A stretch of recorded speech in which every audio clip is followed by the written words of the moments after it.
भागवत भगवान की है आरती, पापियों के पाप को है टारती।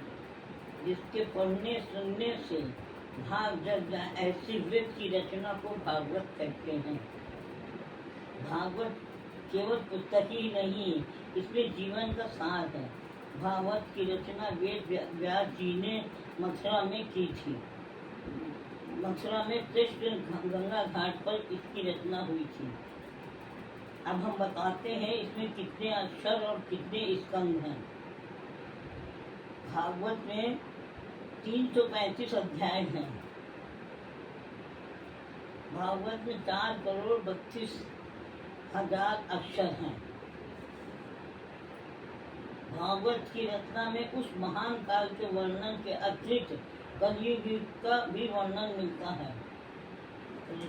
यदुवंश के बालकों को पढ़ाने के लिए 30,88,00,000 गुरु थे।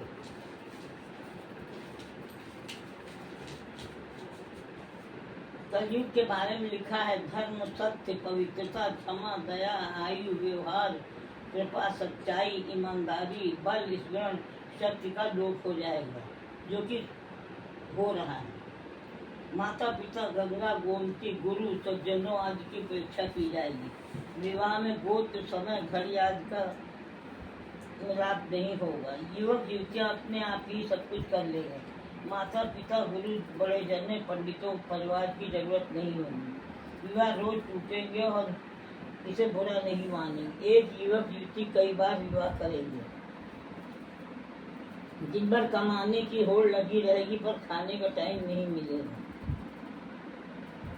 जीवन गंवाते हैं, परवाह नहीं करते हैं कि कल क्या होगा। भागवत के पहले स्कंद में 14 अध्याय हैं। भागवत के दूसरे स्कंद में 10 अध्याय हैं। तृतीय स्कंद में 33 अध्याय हैं। भागवत के चौथे स्कंद में 31 अध्याय हैं। पंचम स्कंद में 26 अध्याय हैं। छठे स्कंद में 19 अध्याय हैं। सातवें स्कंद में 15 अध्याय हैं। भागवत के अंकों 8वें स्कंद में 24 अध्याय हैं। भागवत के 9वें स्कंद में 24 अध्याय हैं। भागवत के 10वें अध्याय में पूर्वार्ध 39 अध्याय हैं और उत्तरार्ध में 50 अध्याय हैं। 10 स्कंद के 92 अध्याय हैं। 12वें स्कंद में 13 अध्याय। इस तरह संपूर्ण भागवत की रचना हुई है।